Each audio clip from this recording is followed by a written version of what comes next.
You are listening to Talking Star Wars.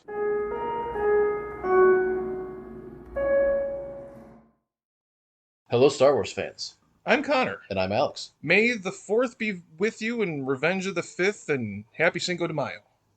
All right, it is our Star Wars Day episode this year, and in celebration, we are doing the next installment of our visual media survey by talking all about the most recent miniseries to drop, Tales of the Empire. And when we discuss this, it's interesting. Usually there is so much buildup for anticipation of, okay, we got the title of the next series, we got a little teaser image, we get a trailer, we get plot synopses, we get toys. We got one trailer for this show about a month before it dropped, And then it which was is there. it's unusual, and I kind of like it. Yeah, so unlike multiple years of wondering if this Star Wars media would ever come out in any capacity, instead it was announced and then released in very short order. Yeah, it's a spiritual sequel to the show Tales from the Jedi, or Tales of the Jedi, which is structurally similar. It's 6 installments, 15 minutes each, akin to the old 2D animated Clone Wars series. It's little vignettes that help to flesh out these different aspects of Star Wars lore. So we got a look at Dooku and Ahsoka for season 1, or I guess Tales of the Jedi, but Tales of the Empire is very different.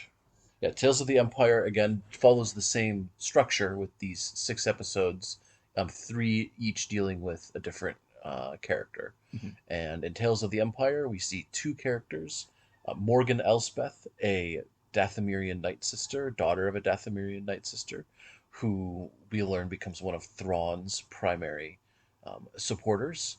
And then we also see Barriss Barriss. Offee, who's doing a life sentence in prison for blowing up a hangar full of clone troopers and attempting to kill Anakin Skywalker in a lightsaber duel. Mhm. And allowing for Ahsoka Tano to be, uh, uh, Take the fall. yeah, take the fall. Yeah. Well, Connor, what are your overall thoughts about Tales of the Empire? I enjoyed it. I enjoy sitting down to watch these in a single shot. Uh, it is really beautifully written, beautifully animated, and I grew up in an era where you had 23 episodes of Buffy the Vampire Slayer season 3 to sit through and watch, and maybe a handful of those episodes would deal with a core story, and the rest would be filler. And you could fit that archetype of show into uh, any kind of show into this mold from a certain era. But I appreciate being able to just hone in and focus on these two characters who, one, for Morgan Elsbeth, her arc is kind of concluded in the live action Star Wars show. So being able to see more of her background is great. Being able to see what motivates her as a character is great. And then we get a conclusion to Barriss, which many of us were really curious about at the end of the Clone Wars. Yeah, so let's focus on the first of our 3 episodes with our first character with Morgan Elsbeth. So she was first seen in Mandalorian season 2 as Magistrate of Corvus, where she faces down Ahsoka Tano in a duel where Ahsoka Tano is looking for information about Grand Admiral Thrawn. And of course, by filling in the backstory, we now know, well, why would Ahsoka be looking for this random woman? Well, she was one of Thrawn's primary supporters and confidants. Confidant might be stretching it. Mhm. She was associated with Thrawn in a significant way during the Imperial period. So if you start hearing rumors that Thrawn might be returning, she's a natural person to go to, particularly Mhm. if she's gathering supplies, resources that we later learn are being turned into a massive cross-galactic transportation device. Mhm. So, in that, she actually manages to hold her own using a Beskar spear against Ahsoka. And at the time, it was just like Ahsoka toying with her, but then later, Ahsoka and even more so Tales of the Empire confirm that Morgan Elspeth is not only trained as a Night Sister of Dathomir, but was a Force sensitive member of the group. Yeah, we get one quiet moment where she force pulls her Beskar spear towards herself in a battle in the second episode, I believe. Um, but yeah, we get to see a little bit more about the end of the Night Sisters of Dathomir, which I don't think was fleshed out so much in the Clone Wars series itself. Yeah, in the Clone Wars, we did get the genocide of the Night Sisters of Dathomir at the hands of General Grievous, being used as a cat's paw at that point by Darth. Sidious, aka Chancellor Palpatine, who didn't want another Force-sensitive cult to be his rival, and also in revenge for their attempted assassination of Dooku, Mother Talzin, their leader, punching above her weight and getting most of her people killed. Mhm. We know of only 2.5 survivors of the genocide of the Night Sisters. We have Marin, who manages to survive uh, as she was because she was a child and hid at the time, and just grows up mostly alone on Dathomir until meeting up with Cal Kestis and Fallen Order. And Morgan Elsbeth, who leaves Dathomir after being first accepted and then cast out by the Mountain Clan, another group on Dathomir, and eventually choosing to build her own power base on Corvus as magistrate there. So if they're the two, who's the half? That would be Mother Talzin, who we know her consciousness lingers, and she attempts a dark magic ritual through representatives to try to get herself resurrected, which is disrupted by the um, hardy alliance of Mace Windu and Jar Jar Binks in the Clone Wars Season 6. Yeah, it's an interesting just bookend to frame around what we get from Tales of the Empire. But it's it was harrowing to see these droids who, as you were saying when we were watching, they weren't joking, they weren't calling out Roger Roger, but they were just mercilessly wiping out the Night Sisters, who are a formidable force, and they're like these dark magical assassins, but still couldn't fully hold their own against a droid army. Yeah, their stealthy energy bows and melee weapons, which might be good against a human opponent, were relatively useless against many of their droid opponents. Yeah, and again, we had the implacable B2 super battle droids just taking 5 or 6 light bow shots and then just gunning down Mm-hmm. groups of Night Sisters. So it expanded upon the genocide there, and it put General Grievous a little bit in the spotlight Mm-hmm. by showing him just absolutely bodying a senior member of the Night Sisters in his cruel fashion and letting someone survive to carry her terror back to the remnants of her people. Definitely the most terrifying we've seen Grievous since the 2D Clone Wars series, where he was really first introduced as a shadowy, imposing force, and um, he isn't exactly portrayed that way. He's more of a cackling, mustache twirling member of the villain team. But seeing him in this light allowed him to have the full menace that some people still remember him as having. So I was quite happy to see that. And I think this takes us to another great part of Tales of the Empire was that while we have our two main characters, we have the cast of supporting characters, both new and returning, that flesh out those characters and allow this to be a vehicle to explore a time period, which Mm-hmm. is really just the initial rise of the Empire and then its remnant afterwards. Yeah, because both sets of episodes have such great time skips in between. Um, for Morgan's, we have her during the Clone Wars having her people wiped out by the droids. Then uh, she is trying to build a base of power for herself on Corvus, and the Empire intervenes. And then once the Empire falls, for the third episode, we get to see the New Republic try to come in and bring her to justice unsuccessfully. But before we get into that, there's I think one aspect that we truly need to shine some light on, and it is the group of people who take Morgan in once the Night Sisters are eliminated. Yeah, so before we get into her time as part of the Empire, we do get introduced to another new group of people on Dathomir, learning that there are at least 3 distinct cultures on the planet: the Night Sisters, the Night Brothers, and the Mountain Folk. And the Night Brothers are really The a Mountain Clan. weapon of the Night Sisters, used for breeding and fighting purposes. It's a very interesting matriarchal society. But yeah, the Mountain Clan seems to be a pretty matriarchal society too. We don't see men in the society. They appear to be a very separatist, peacekeeping. They're not even peacekeeping, but they separate themselves from society so that they can remain out of conflict. Almost like cloistered, almost like nuns, Mhm. where they have a mother superior type figure who guides the community and is powerful in the Force, and just as a few scattered women who are part of her tribe or clan. And but we don't see any men, don't see any children, Mhm. so it appears to be sort of more of a A uh, sisterhood. yeah Yeah. a sect I'm trying to think of the word, like an aesthetic sect, Mhm. than a like full-on village. Mhm.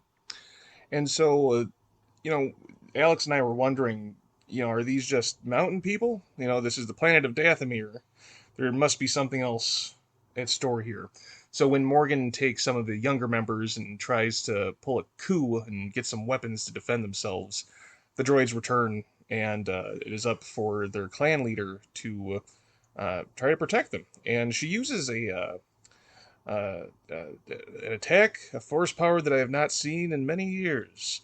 Not since the days of Star Wars The Force Unleashed, which is that of the Force Pulse, where someone concentrates the Force within their being and then pulses it out, just kind of pushing back or wiping out everything around them. Yeah, so it appears that the Mountain Clan are still Dathomiri, with still access to the Force sensitivity present among that people, but have turned their back on conflict and the dark side and have chosen a different way, which is interesting because normally you see like the Sith and dark side users as rebels against the Jedi Order who are dominant, but on Dathomir it is the dark side of the Night Sisters that is dominant, and the Mountain Clan who follow apparently more of a light path that are sort of the marginalized group and the sect that has less control of its power and have just isolated Mhm. themselves from the more violent brethren. But it is so fulfilling to see the light side of the Night Sisters because, it brings about the true nature of Star Wars, where there's a balance in all things. So if you have this culture of dark side magic witches, of course there's going to be a group of light side force nuns, for lack of a better term. Yeah, and it gives some nuance. So Dathomir is not just a planet of hats, where it's like, oh, just it's the Night Sisters here. One, they get a little less monolithic when we have such a variety of people, from Mhm. Asajj Ventress to Mother Talzin to Merrin to Morgan Elsbeth. And then we see, oh, there are people who just leave the Night Sisters and Mhm. join this mountain clan who reject the Night Sister way of life entirely. So yeah, I would be very interested in seeing more of that in the future. One of the headdresses is strikingly similar to a Legends character, Lumia, a dark side force wielder who battles Luke Skywalker with a lightsaber whip, or a light whip, and he uses the first lightsaber Shoto blade in order to combat her. So I don't think that's ever going to happen, but it would be nice. But it was great to see at least some callback stylistically. But yeah. Yeah, but one thing to call out as we go more through Tales of the Jedi here, or Tales of the Empire here, is just the gorgeous nature of the animation. We Mm-hmm. see Morgan grabbing a handful of dirt, and it just looks so realistic. The lighting as Grievous draws his lightsabers, the way that the Night Sister magic and the Mountain Clan magic affect the landscape, and just the dark red death of Mira and sun. The whole thing is just beautifully animated throughout. Mm-hmm. And you called out that her palace on Corvus in the second and third episode are just so well constructed based on the sets in The Mandalorian. Yeah, Um, kudos to the animator who's like, okay, we've made this live action set. It probably mhm. no longer exists, but we need you to animate it, but make it look like it's slightly newer. And Mhm. so, like, no problem, boss. Yeah. Uh, so, but to continue on Mhm. with Morgan's story as we go through it, just to survey the interesting things, we won't give you a whole reference to Mhm. the whole plot. But in episode 2, we have the reappearance of Admiral Thrawn, not yet Grand Admiral, who offers Morgan a position, and we get an excellent conversation that's sort of a prologue to their excellent Mhm. conversations in Ahsoka, where we see how Thrawn's mind works. Because even now he knows that the Empire is not permanent. It's going to crumble due to just corruption and greed from the inside. So Well, as it is now. yeah. So, because everyone always wonders, based on the Thrawn that we see in the Thrawn novels, why would he stay, if not loyal, at least invested in the Empire? And to Morgan, he described the Empire as a beautiful construct, which is a great, interesting way of how utilitarian Thrawn's viewpoint is. Mhm. So he himself lived in the Chiss society and often felt limited by the necessary politics of that society, how different people had to jockey for position. In the Empire, he sees one military leader able to make decisions and rapidly deploy resources. And he's like, I mean, from a purely utilitarian perspective, fascism does certainly have advantages. But then he also identifies the weaknesses. He's like, Mhm. there are many in the Empire who would put profit over lives. And Thrawn makes no moral judgment about that because that's not Thrawn. But he's like, over time, this will make a weak and disillusioned military, and the Empire will crumble. Mhm. Just casually throwing out these observations while looking over a blasted, burnt landscape. So, Yeah.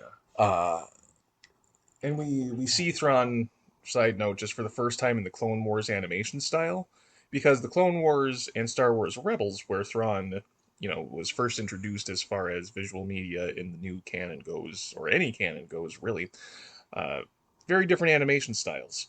So seeing how, he's definitely identifiable as Thrawn, but still more youthful, just in this aesthetic was quite nice to see. Um, but he takes on Morgan because the Empire itself can recognize her planet's resources. They can recognize that she is intelligent, but that her machinations are too costly. So they will pilfer everything that they can from her, all of her resources, but kind of leave her in the lurch. And Thrawn gives her an opportunity to come into his fold within this inner circle of the Empire, which really goes on to survive once Palpatine is thwarted after Return of the Jedi. They call that the Shadow Council, the War Council, it has some dastardly I name. think the Shadow Council. Yeah. Yeah. So yeah, it was excellent to see that, and then I was not expecting like okay, we have this isn't the birth of the Empire, but in the second episode it's sort of the infancy, and then by the time we get to the third episode for Morgan Elsbeth, we get to see the new Republic take stand, but still see how the Empire can survive in figures like herself. I don't know if there's too much to delve into this one without getting too spoilery, but how did you appreciate Morgan's conclusion in this arc? Yeah, we see her under three different periods: the Clone Wars, where her people are just slaughtered; the Empire, where she's taken advantage of; and the New Republic, which then comes to arrest her.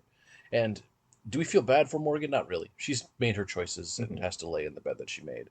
But how the galaxy keeps changing and none of it ever aligns with what Morgan wants. So I think it explains her desperation to reach Thrawn and to have a new order in the galaxy established where her people can finally be resurrected in a Mhm. perhaps literal sense, given that they're the witches of Dathomir. Right.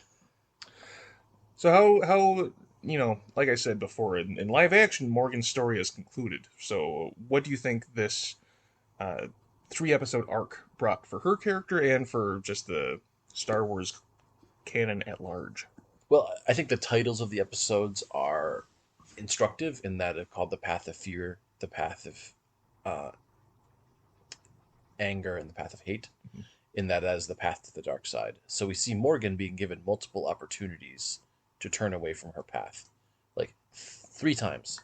Mhm. Yeah, because we're in a fable here. It's a Tales thing.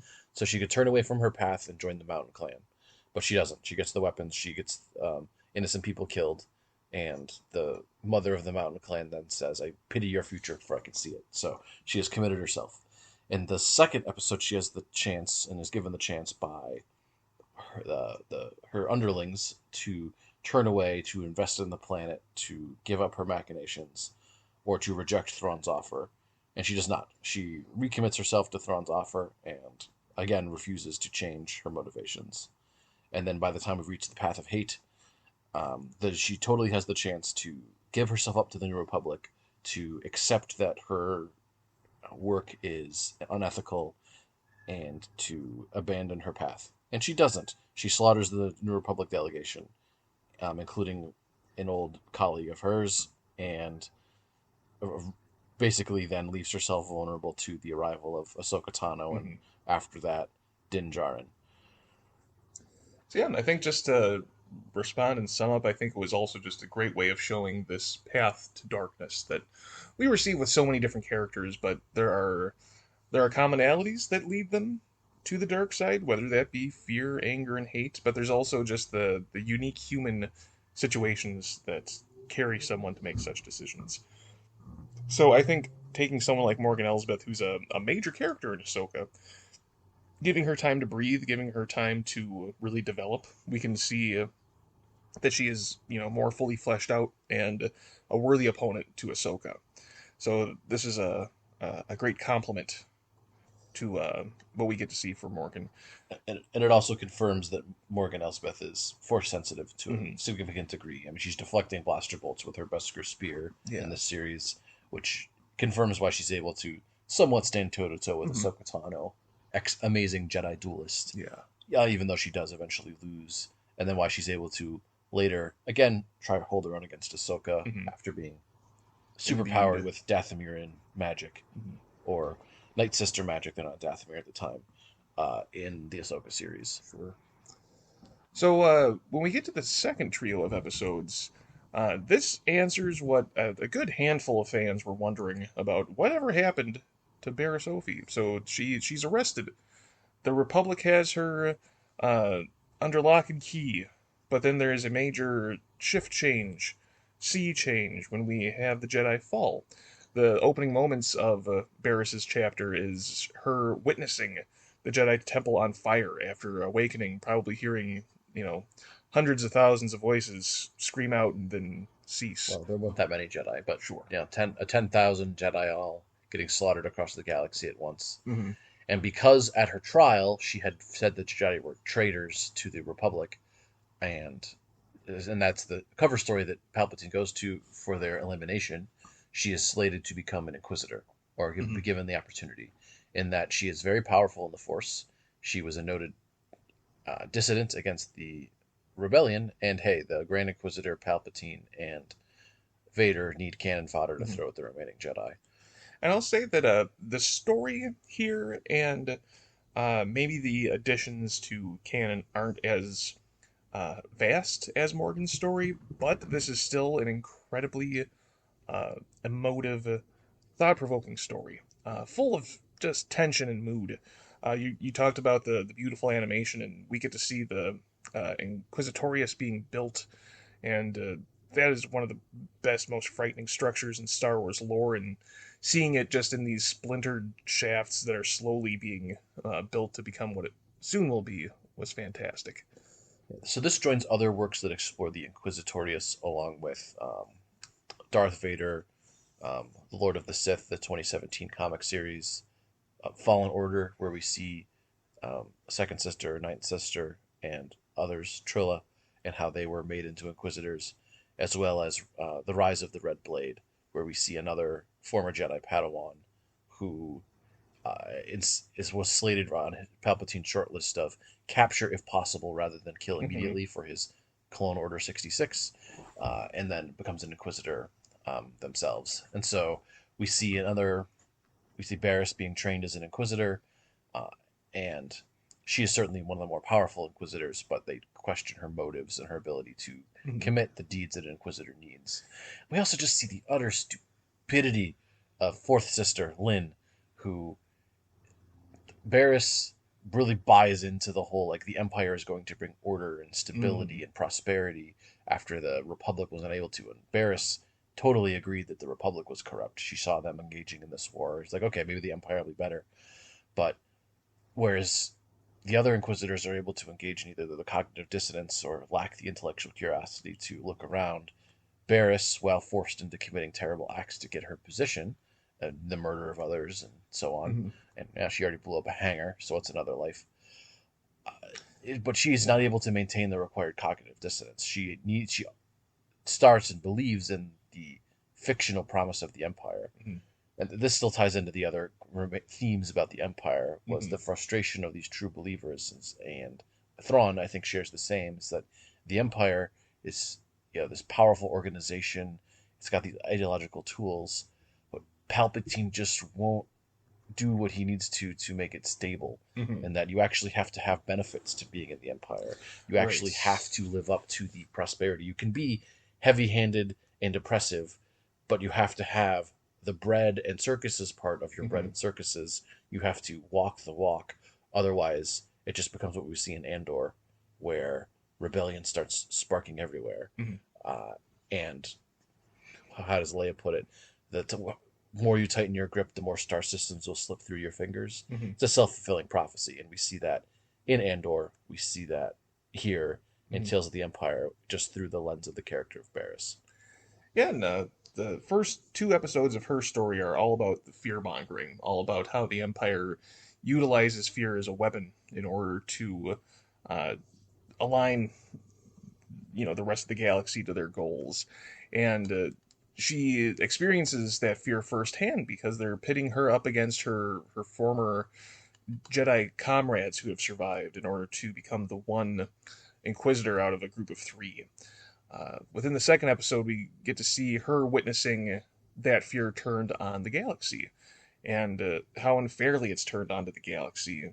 How we have the fourth sister, intimidating this barren village to find out where the last Jedi is, and she's just taking innocent lives. She's, because the village was trying to protect the Jedi, she sees that as an act of dissonance, or a act of dissent. So she goes and executes the whole village, other than one small child, Yeah. allowing that child to spread the message of fear so that this doesn't happen again. And Varys isn't okay with any of this.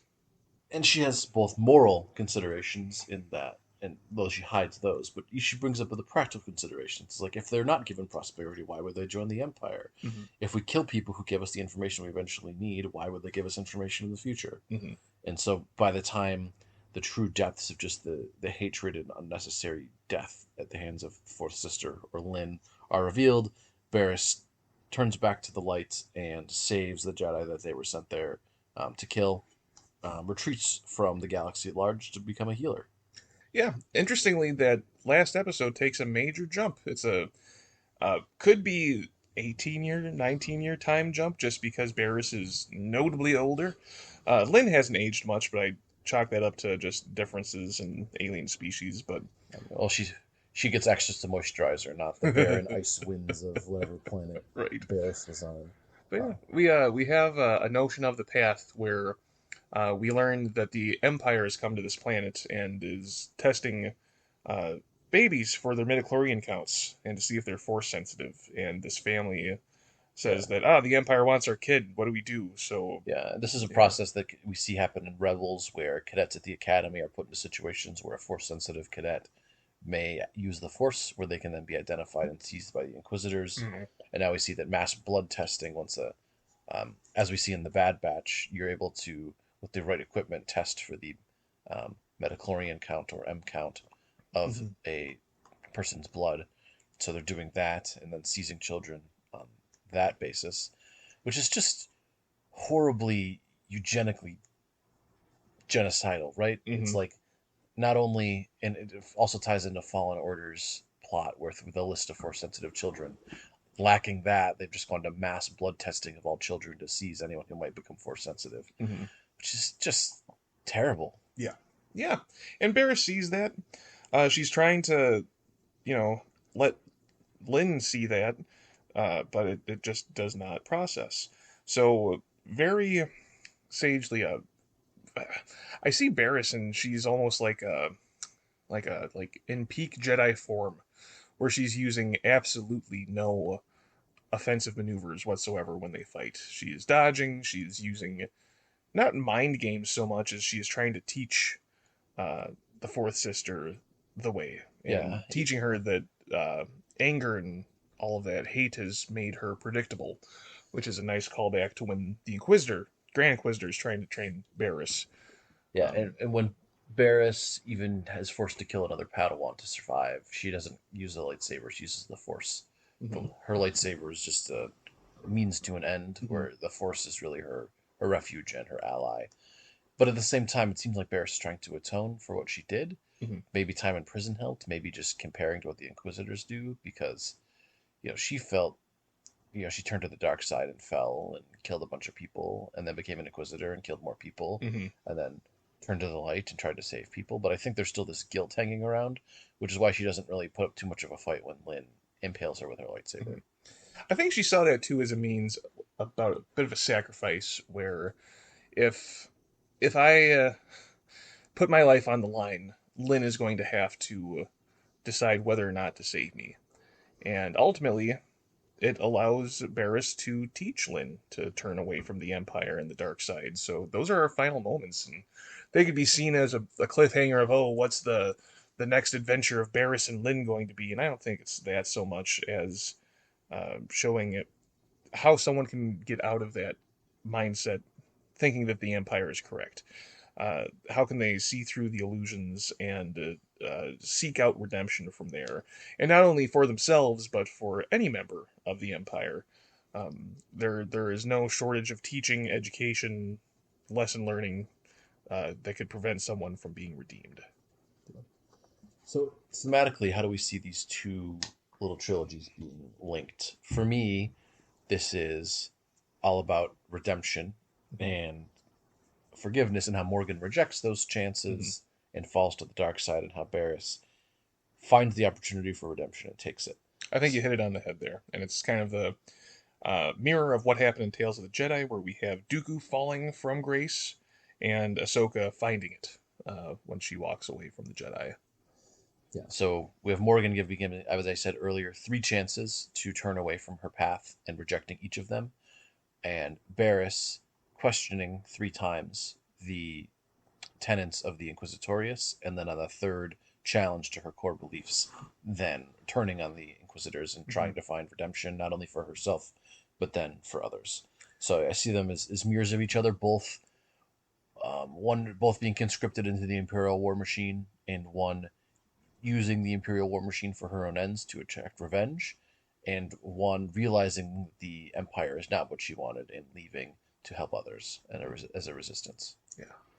So I give it my thumbs up. When we viewed and reviewed Tales of the Jedi, that was one of the shining moments in Star Wars for me, where it's just this is great. What's the word? It's filmmaking that uses all of its resources to the best degree. We only have 90 minutes to work with, so what's a story that we can tell? What is a world that we can explore? What are some characters that we can develop in that amount of time? And both Tales of the Jedi and Tales of the Empire have done so beautifully. And whether we get a Tales of the Rebellion or Tales of the New Republic, whatever we get after this, sign me up. This is storytelling that I am quite a fan of. Yeah, I would recommend this for pretty much any Star Wars fan. You like Thrawn? There he is. You like cool lightsabers on magical Night Sister Ankhs? We got that. You want just tense political conversation showing the rise of the Empire? We have that. You really like the Clone Wars and like what happened to Barriss Offee? I want to know more about these Inquisitors? They have that. If you hate Rook, you get to see his ass kicked. Yeah, we see Morgan Elsbeth overpower the little Nagri assassin of Thrawn as well. You want to see another probably powerful in the Force location in an ice cave where a Force-sensitive person almost goes crazy? We have that too. So yeah, I think this is a fitting installment for a May the 4th, just because Star Wars deemed it, hey, this is something that we wish to celebrate ourselves by releasing. So do yourself a favor and watch it. All right, that is our discussion of Tales of the Empire, about the themes, the events, and the characters who appear. Please go give it a watch, and may the 4th be with you, and today may you have the revenge of the 5th. Bum bum bum. We'll see you sometime soon in a galaxy right here.